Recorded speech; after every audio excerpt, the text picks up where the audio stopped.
So 2018 is almost over. New Year's Eve is here, and so it's time to talk about our favorite games from the past year. In the past, we've done this as a countdown list, but this year we're changing things up a bit.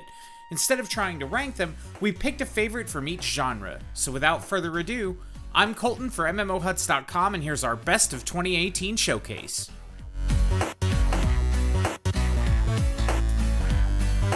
Best New MMORPG, Maplestory 2. I have to be honest, both myself and Jason were never huge fans of the original Maplestory. I personally tried several times to immerse myself in it, but it just never really grabbed onto me. There's something about everything being in two dimensions that made it feel, well, flat. I think this is a big part of why I was so blown away by Maplestory 2. The jump to 3D really worked out well for the game, and the visual style of the characters and enemies blends super well with the voxel style of the environments. Most importantly though, Maplestory 2 is fun. The dungeons are the perfect length, not too long, not too short, they offer decent rewards, and the quests are engaging despite not being the most interesting thing the game has to offer. My favorite thing the game does offer, though, as little as it might be, are the exploration objectives for each area that incentivize getting to know and interacting with your environment every time you hit a new stage. There's just something about Maplestory 2 that has a little bit of that old MMORPG magic to it that's been missing from a lot of genre entries of late. Will it last? Who can say? All we know is that it's stuck with us long enough to be our favorite new MMORPG of 2018. Best New Card Game, Magic the Gathering Arena. If you follow this channel, you knew this was coming. It almost feels unfair saying that the best new digital card game of 2018 is a physical card game that's been in print since 1993 and has had roughly 8 digital releases in the last decade. Wizards finally got it right though with their newest attempt, Magic the Gathering Arena. The free-to-play model works wonders for Magic, especially since Wizards has put in the extra effort to ensure that players who can't afford to spend a ton of cash can remain competitive by giving lots of packs and cards as quest rewards. The only major drawback that Jason and I were able to come up with is the lack of penalties for players who waste turn timers. Even that wasn't enough to turn us off of it though. If you've ever been interested in Magic the Gathering, there's never been a better timer method to jump in.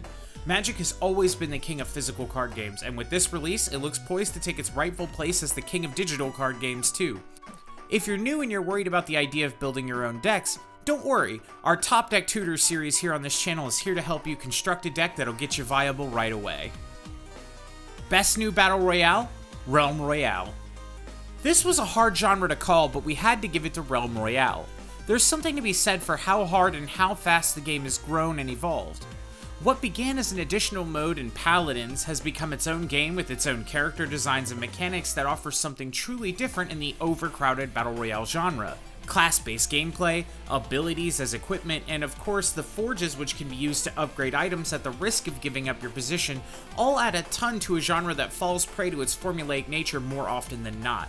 Realm Royale is now in closed beta on Xbox One as well, with plans to move to other consoles in the future, and the game is also part of the cross-platform initiative Hi-Rez is pushing forward in January, so players certainly won't be hurting for matches or opponents. Realm Royale also looks sharp as well. I'm a big fan of bright, colorful games, and Realm Royale takes the Paladins aesthetic and cranks it up a notch or two. In short, Realm Royale is a nice change of pace in a genre where everyone and their sister is rushing to copy Fortnite and PUBG wholesale without offering anything new. I also want to make mention of Battlerite Royale in this spot. Battlerite Royale really impressed for a lot of the same reasons as Realm Royale. In Battlerite's case, it takes two genres, the MOBA and Battle Royale genres, and combines them in a way nobody had done before, and it works brilliantly. There's not a ton I could say about it that I didn't already just say about Realm Royale, but I wanted to give props where they were due. I couldn't decide if they should be tied or not, or if Battlerite Royale was enough of a Battle Royale game to count in this genre or in the MOBA genre, so I'm just gonna squeeze it in here with Realm Royale and call it a day. If you like Battle Royale games, go play both of these right now. They're both equally worth your time. Best New Console MMO, World of Tanks Mercenaries. There aren't too many new MMOs making their way to consoles, or at least there weren't in 2018, so this was a bit of a narrow field. Even still, World of Tanks Mercenaries was easily the standout. This version of World of Tanks has features and content that are exclusive to consoles, like the titular Mercenaries faction, which employ a wild blend of parts from various tanks to create elaborate monstrosities ripped straight out of your high school sketchbook. There's also a new story mode which is exclusive to the console version. New features aside, Mercenaries offers the same high-octane tank combat that fans of the PC version have been enjoying for ages, but without having to drag yourself off the couch and over to your desk to boot it up. So if you're on the hunt for something new and free to play on console, World of Tanks is worth a look. Best new action MMORPG? Closers.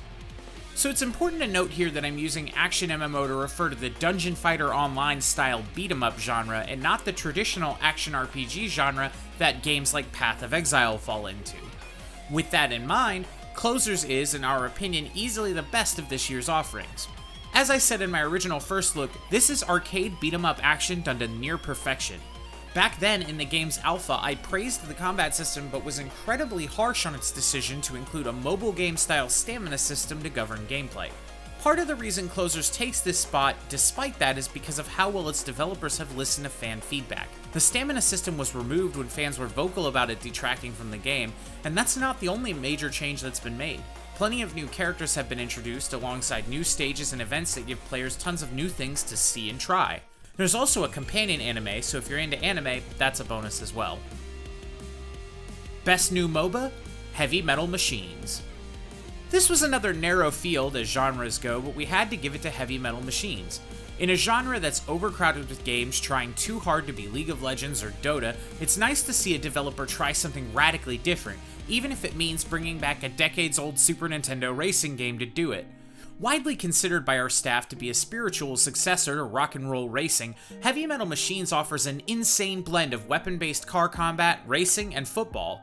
Players fight over an orb that can be passed between members of their team and try to run it down a racetrack and into an enemy's base.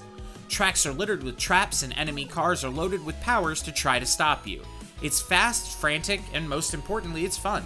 The game's heavy metal aesthetic also reminds me a lot of the Xbox 360 game Brutal Legend, which isn't a bad thing either. There's no Jack Black, but take the good with the bad. There's a sizable roster of drivers and new things are being added regularly.